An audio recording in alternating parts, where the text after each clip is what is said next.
خطیب آل محمد، مقرر شعلہ بیان، مفکر آل محمد، میری مراد جناب مولانا عنصر عباس علوی صاحب، چک نمبر 134 ضلع جنہیں دو جوان اور بیٹھے نو بھی گیا ونجن مسجد کے سامنے تجھے ماتم ہے ناگوار، دیتے نہ سار حسین تو پڑھتا نماز کون؟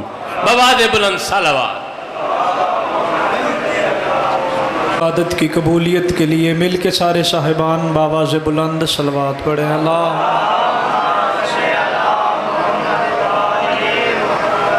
یقیناً تھوڑے نہیں کافی سارے احباب تشریف فرما ہیں، قرض سمجھ کے نہیں فرض سمجھ کے 14 کے خالق پہ ایسے درود پڑھیں جیسے 14 کا خالق 14 پہ درود پڑھتا ہے۔ اللہ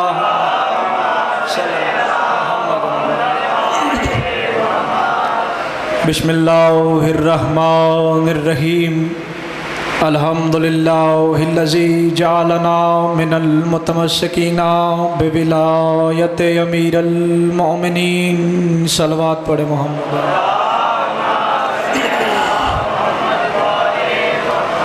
الصلاۃ والسلام علی صاحب کعبہ قوسین ولی الدارین امام القبلتین شمس المشرقین والمغربین جد الحسن والحسین ابی القاسم محمد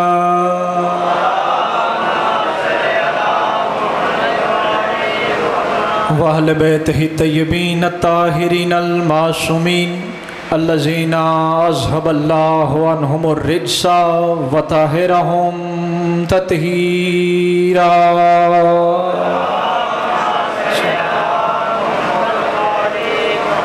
وَلَعْنَةُ اللَّهِ عَلَىٰ أَعْدَائِهِمْ أَجْمَعِينَ أَمَّا بَعْدُ فَقَدْ قَالَ سُبْحَانَهُ وَتَعَالَىٰ فِي كِتَابِهِ الْمَجِيدِ بسم اللہ الرحمن الرحیم ثم اورثنا الکتاب الذین اصطفینا من عبادنا۔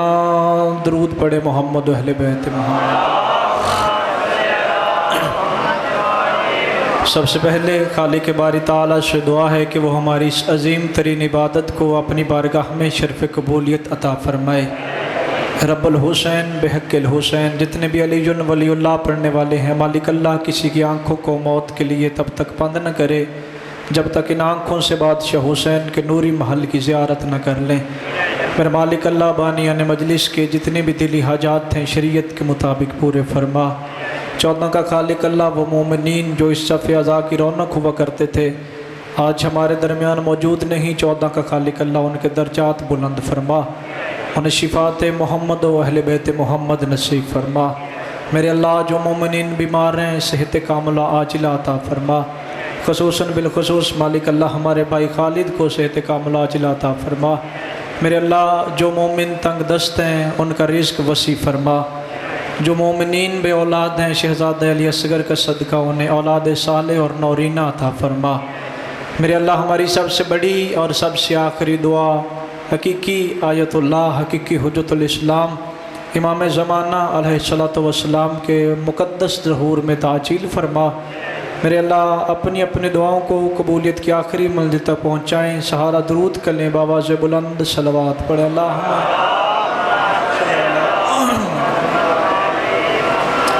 اجازت ہے جی گفتگو شروع کی جا سکے؟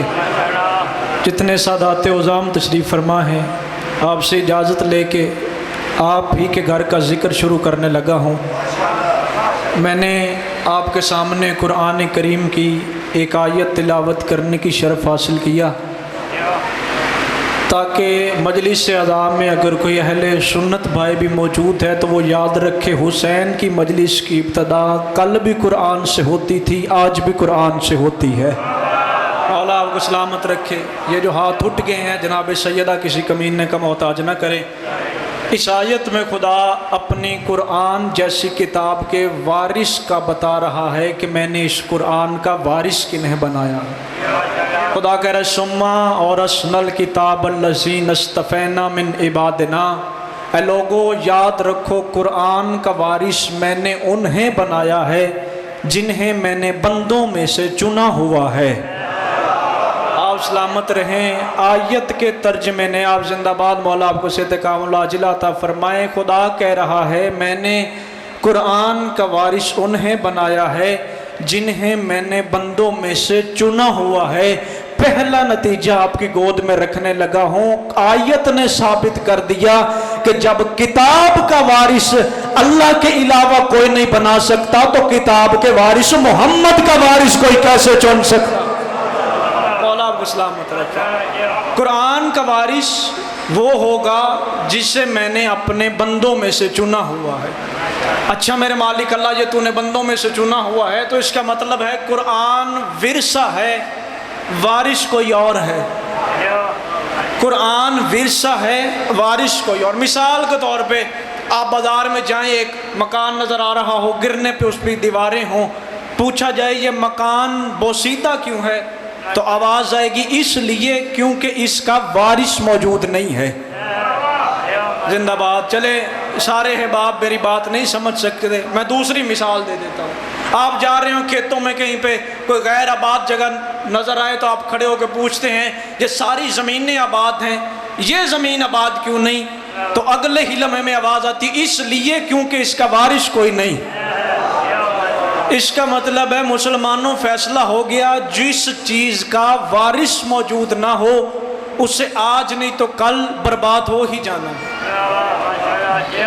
جس چیز کا وارث موجود نہ ہو اسے ایک نہ ایک دن ختم ہو ہی جانا ہے۔ مکان گر رہا ہے، اس کا وارث موجود نہیں۔ زمین غیر آباد ہے، اس کا وارث موجود نہیں۔ خدا کہہ رہا ہے قرآن کا وارث میں نے چنا ہوا ہے۔ 1400 سال گزر گئے مسلمانوں، قرآن آج بھی اپنی اصلی حالت میں موجود ہے۔ قرآن کے علاوہ اللہ کی 3 اور بھی کتابیں تھیں، توریت، زبور اور انجیل، تینوں ہی اپنی اصلی حالت میں موجود نہیں۔ کیوں؟ کیونکہ تینوں کا وارث موجود نہیں۔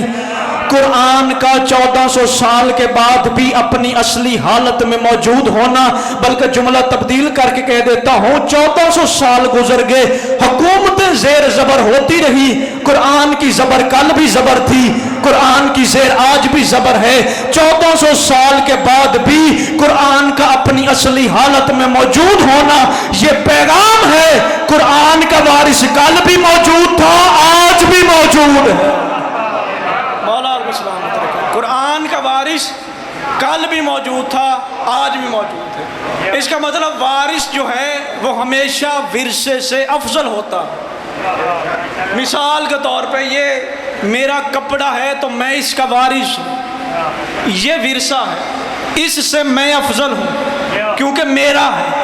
اس کا مطلب ورثے سے وارث افضل ہوتا ہے۔ آؤ مسلمانوں، تیرے گریبان میں آج ہمارا ہاتھ ہے، ہمیں بتا کہ یہ قرآن کا وارث کون ہے۔ اگر تو کہے کہ قرآن کے وارث علماء ہیں تو پھر ہمیں بتا کس فرقے کے عالم وارث ہیں۔ آپ سلامت رہیں۔ تھوڑی سی تمہید میں ساتھ دیجئے گا، ہمیں بتاؤ کون سے فرقے کے علماء قرآن کے وارث؟ لیکن مسلمانوں جواب یہی ہے کسی بھی فرقے کا عالم ہو قرآن کا وارث نہیں ہو سکتا، کیونکہ قرآن کا وارث قرآن سے افضل ہوگا۔ قرآن کا وارث وہ ہوگا جو قرآن سے افضل ہوگا۔ لو جی پہلا نتیجہ آج کے موضوع کا آپ کی گود میں رکھنے لگا ہوں اور اندازہ مجھے ہو جائے گا کتنا میں نے پڑھنا ہے اور کتنا آپ نے سننا ہے۔ قرآن کا وارث قرآن سے افضل ہوتا ہے۔ مسلمانوں قرآن ہے صامت، قرآن کا وارث وہ ہوگا جو ناطق ہوگا۔ قرآن ہے خاموش، قرآن کا وارث وہ ہوگا جو بول کے قرآن کی نمائندگی کرتا ہوگا۔ جا کائنات عالم میں وہ بندہ ڈھونڈ جس کا دعویٰ ہو کہ میں قرآن ناطق ہوں۔ اگر دشمنی علی میں تجھے کوئی بندہ نظر نہ آئے، کتابوں کا حوالہ میں دوں گا۔ میرے بادشاہ علی ممبر ابیض پہ بیٹھے تھے یا کوفے کے ممبر پہ بیٹھ کے علی کی آواز اور کوفے والوں یاد رکھو انا صدیق الاکبر لا یقول ہوا الا کذاب، انا قرآن ناطق۔ علی فرماتے صدیق اکبر میں علی ہوں، صدیق اکبر میں علی ہوں، جس نے بھی میرے بعد اس کا دعویٰ کیا وہ جھوٹا ہے۔ انا قرآن ناطق، بولنے والا قرآن میں علی ہوں۔ زندہ باد، مولا آپ کو سلامت رکھے۔ بولنے والا قرآن میں علی ہوں۔ اس کا مطلب قرآن کا وارث قرآن ناطق، صامت کا وارث ناطق۔ چلیں آئیے قرآن کی دہلیز پہ چلتے ہیں۔ اللہ کا قرآن ہمیں بتا تیرا وارث کون ہے۔ میں نے محنت کی یا 5-7 منٹ آپ کے سامنے تمہید رکھی ہے کہ قرآن کا وارث اللہ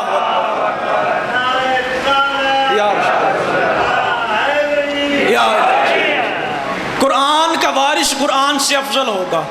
آؤ اب قرآن کی دہلیز پہ چلتے ہیں، ہمیں بتا تیرے پاس فضائل کون سا ہے، پھر ہم دیکھیں گے جس کا فضائل قرآن سے بڑھ جائے وہی قرآن کا وارث ہوگا۔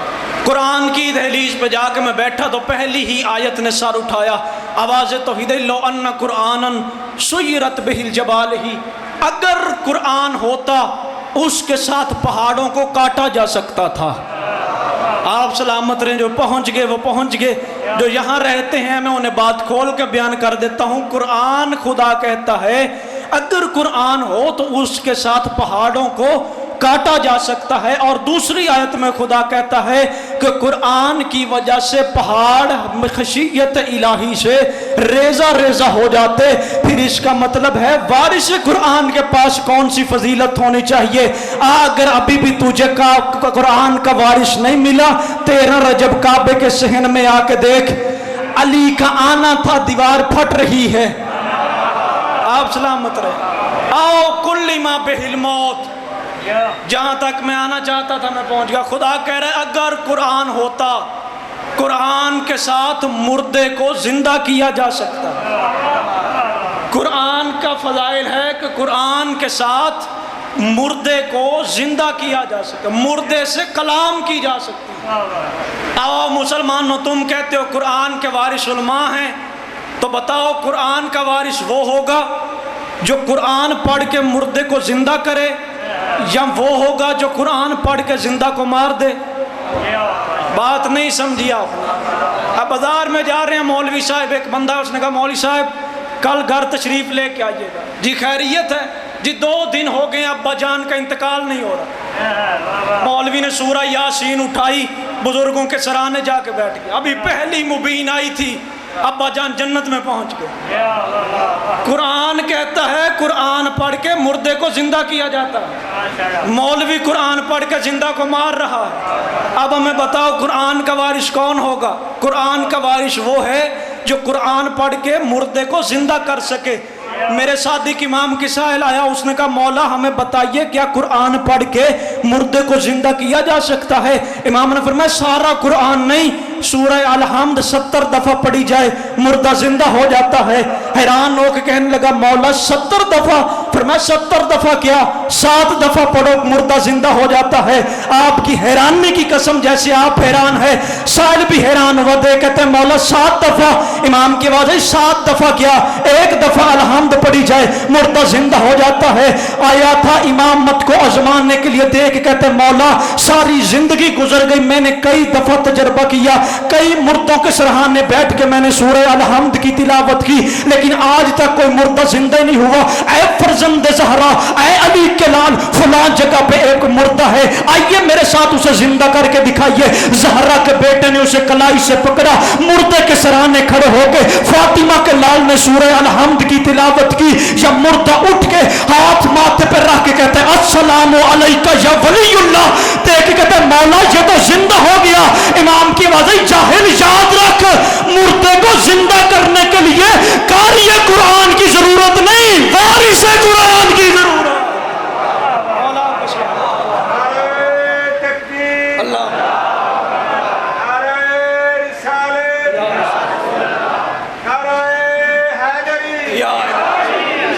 مردے کو زندہ کرنے کے لیے قاری قرآن کی ضرورت نہیں ہے، وارث قرآن کی ضرورت ہے۔ قرآن کا وارث وہ ہے جو قرآن سے افضل ہے، قرآن کا وارث وہ ہے جو قرآن سے افضل ہے۔ اگلا قرآن کا دعویٰ سنو، قرآن کہتا ہے کہ مجھ میں تبیانا لکل شیء، ہر چیز کا علم موجود ہے، یعنی قرآن میں ہر خشکی کا، ہر طریقہ ذکر موجود ہے۔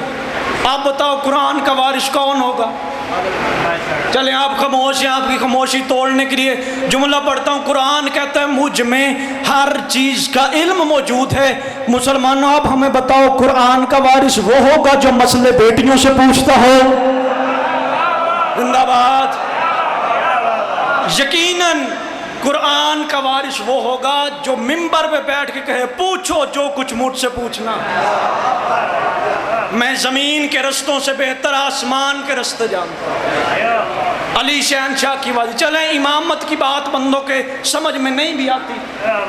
ابن عباس کی روایت ہے، وہ کہتے ہیں کہ ایک دن میں بادشاہ حسن کی خدمت میں بیٹھا تھا، بچپنا تھا حسن سکی کا۔ میں نے دیکھا سامنے سے ایک قصاب ہے، اس کے ہاتھ میں ایک گائے ہے، وہ لے کے گزرا۔ یہ حسن سکی نے گائے کو دیکھا اور دیکھ کے فرمایا عباس یہ لے کے جا رہا ہے اسے ذبح کرنے کے لیے، لیکن اس گائے کے پیٹ میں ایک بچڑا ہے۔ قرآن کہتا ہے مجھ میں ہر چیز کا علم ہے، میں علم کی دلیل دینے لگا۔ حسن بادشاہ کی وجہ اس کے پیٹ میں ایک بچڑا ہے۔ ابن عباس حیران ہوا، حسن کی وجہ اس سے بھی زیادہ حیران ہو جا، یہ جو اس کے پیٹ میں بچڑا ہے نا، اس کے ماتھے پہ سفیدی کا نشان ہے۔ ہائے ہائے زندہ باد۔ دیکھتے مولا فرمایا صرف ماتھے پہ نہیں، اس کی دم کی نوک بھی سفید۔ اب ابن عباس نے دل میں سوچا کہ علی کے لال نے دعویٰ کیا ہے، چلتا ہوں قصاب کے ساتھ جا کے دلیل دیکھتا ہوں۔ کتابیں کہتی ہیں ابن عباس قصاب کے پیچھے چلتے چلتے وہاں آئے جہاں اس نے گائے کو ذبح کیا۔ ذبح کرنے کی دیر تھی، منو ان ویسا ہی بچڑا گائے کے پیٹ سے برآمد ہوا، اس کے ماتھے پہ سفیدی کا نشان، اس کی دم کی نوک بھی سفید۔ بھاگتا ہوا کانپتا ہوا زہرا کے بیٹے کی خدمت میں آیا، پاؤں پہ ہاتھ رکھ کہتے ہیں مولا تو نے جو بتایا وہ تو سچ ہے، لیکن مولا اللہ کا قرآن میں دعویٰ ہے اللہ یعلم ما تحمل کل انثی، جو کچھ بھی ماں کے پیٹ میں ہے سوائے اللہ کے کوئی نہیں جانتا، اور تو نے وہ بتایا ہے جو ماں کے پیٹ میں تھا۔ زہرا کے لال کی وجہ مجھے بتا یہ آیت کہاں لکھی ہے؟ کہنے لگا مولا قرآن میں لکھی ہے۔ فرمایا وہ قرآن ناطق ہے، میں قرآن سامت ہوں۔ چلیں آپ بھی چپ ہے، جملہ پھر تبدیل کرتا ہے امام کی وجہ، یاد رکھ وہ ورثہ ہے، میں اس کا وارث ہوں۔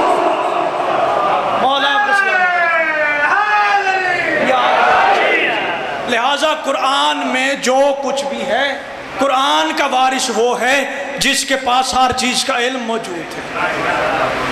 اب پورے قرآن کا نتیجہ دینے لگا، پورے قرآن کا علماء کہتے ہیں دل ہے سورہ یاسین، اور جو کچھ سورہ یاسین میں ہے وہ سورہ الحمد میں ہے، اور جو کچھ الحمد میں ہے وہ الحمد کی بسم اللہ الرحمن الرحیم میں ہے، اور جو کچھ بسم اللہ الرحمن الرحیم کے رحمان میں ہے وہ بسم اللہ کے اللہ میں ہے، اور جو اللہ میں ہے وہ باسم کی میم میں ہے، جو میم میں ہے وہ بسم اللہ کی سین میں ہے، جو بسم اللہ کی سین میں ہے وہ بسم اللہ کی با میں ہے، اور جو کچھ با میں ہے وہ با کے نقطے میں ہے۔ علی کہتے ہیں انا النقطۃ تحت البا، با کے نیچے جو نقطہ ہے وہ میں علی ہوں۔ اگر بات آپ کی سمجھ میں آ گئی ہے لو مسلمانوں اب ہمیں بتاؤ محشر کے روز پہلا سوال کیا ہوگا؟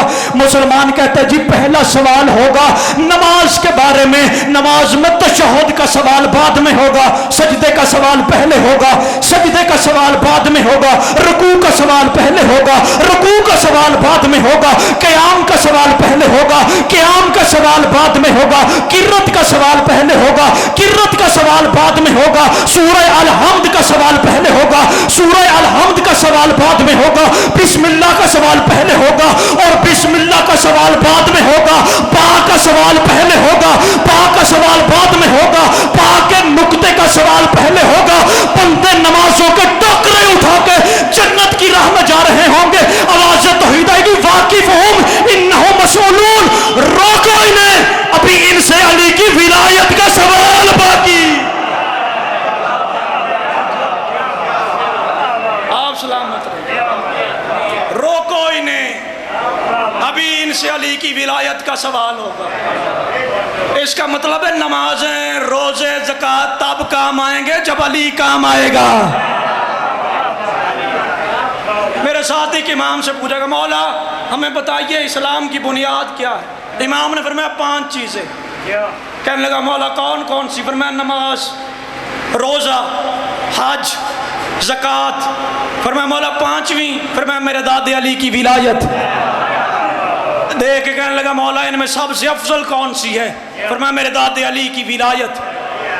پھر دیکھ کے مولا اللہ کا قرب کس سے حاصل ہوتا ہے؟ فرمایا میرے دادے علی کی ولایت سے. مولا رزق کس سے کثیر ہوتا ہے؟ فرمایا میرے دادے علی کی ولایت سے. سوال بدل بدل کے سائل کرتا رہا اور ہر سوال کے جواب میں زہرا کا لال کہتا رہا میرے دادے علی کی ولایت، میرے باپ علی کی ولایت. پریشان ہو کہنے لگا مولا حد ہو گئی، نماز اللہ کے لیے تھی، تیرے دادے علی کی ولایت سے ہلکی ہو گئی. روزہ اللہ کے لیے تھا، تیرے دادے علی کی ولایت سے ہلکا ہو گیا. مولا حج اللہ کے لیے تھا، تیرے دادے علی کی ولایت سے ہلکا ہو گیا. اب جس کا جی چاہے بولنا، جس کا جی چاہے دعا دینا، جس کا جی چاہے داد دینا، مجھے نہیں پتا دعا کہاں سے نکلے گی اور دعا کہاں سے نکلے گا. امام کی طرف دیکھ کہنے لگا مولا یہ ساری چیزیں تو تیرے دادے علی کی ولایت سے کمتر ہوگی اور تیرے دادے علی کی ولایت افضل ہوگی. امام کی آوازیں تو نے کبھی سوچا نہیں مسافر پہ نماز قصر ہو جاتی ہے، بیمار کو روزہ معاف ہو جاتا ہے. مولا دیکھ کہنے لگے غریب زکوٰۃ دے نہیں سکتا، غریب حج پہ جا نہیں سکتا، اور میرے دادے علی کی ولایت گھر بیٹھے پہ بھی واجب ہے، مسافر پہ بھی واجب ہے، امیر پہ بھی واجب ہے، غریب پہ بھی واجب ہے. دیکھ کہنے لگا زہرا کا لال اگر بات آ گئی ہے تو پھر بات پوری ہونی چاہیے. ہمیں بتائیے نماز پڑھنے کے لیے وضو کا ہونا ضروری ہے، مولا حج پہ جانے کے لیے دولت کا ہونا ضروری ہے، روزہ رکھنے کے لیے مالک المولا صحت کا ہونا ضروری ہے. ہمیں بتا تیرے دادے علی کی ولایت کی کیا شرط ہے؟ فرمایا لا شروط، ہاں کوئی شرط نہیں، الا حلالی جون، باپ ایک ہونا چاہیے، ماں ایک ہونی چاہیے.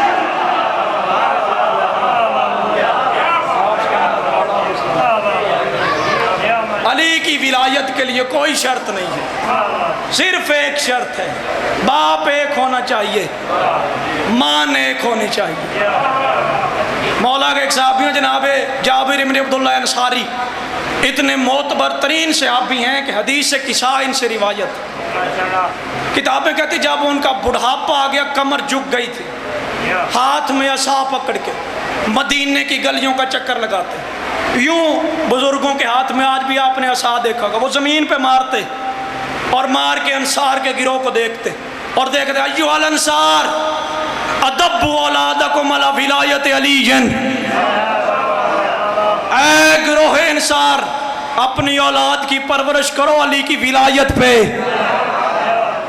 کون کہہ رہا ہے؟ نبی کا صحابی جسے پہلے نبی سے لے کے جناب محمد مصطفیٰ سے لے کے امام باقر تک 5 اماموں کا دور نصیب ہوا.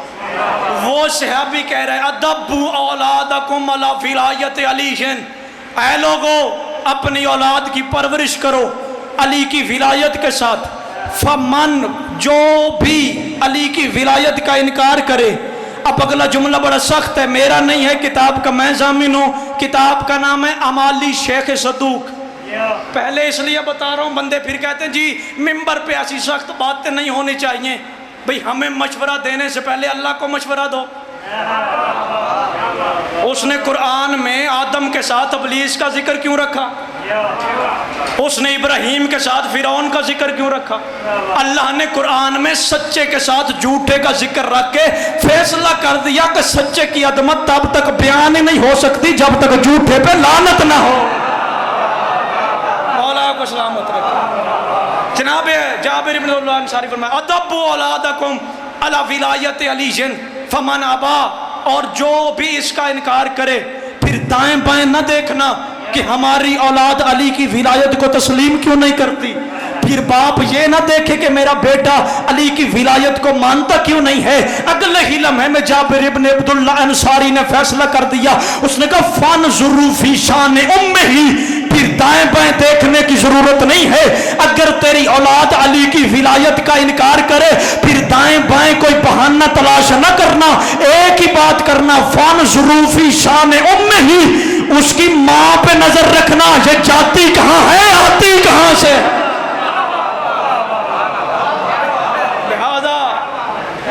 اگر چاہتے ہو کہ اولاد علی کی ولایت کو تسلیم کریں، ماؤں پہ نظر رکھو، کیونکہ علی کو مانتا ہی وہ ہے جو حلال زادہ ہو۔ اور یہ منبر پہ کھڑا ہوں منصبی ذمہ داری سمجھتے ہوئے بات کرنے لگا ہوں۔ لا الہ الا اللہ محمد رسول اللہ علی ولی اللہ۔ اللہ لا الہ الا اللہ تب تک قبول نہیں کرتا جب تک محمد رسول اللہ نہ ہو، اور اللہ محمد رسول اللہ بھی قبول نہیں کرتا جب تک علی ولی اللہ نہ ہو۔ اس کے اگلا جملہ اب چپ رہیں، عقیدہ تب بھی میرا یہی ہے، بول پڑے عقیدہ تب بھی میرا یہی ہے۔ اللہ لا الہ الا اللہ قبول نہیں کرتا اگر محمد رسول اللہ نہ ہو، اللہ محمد رسول اللہ بھی قبول نہیں کرتا جب تک علی ولی اللہ نہ ہو۔ منبر کی عزت کی قسم ہے، اللہ علی ولی اللہ بھی قبول نہیں کرتا جب تک زہرا کے دشمن پہ لعنت نہ ہو۔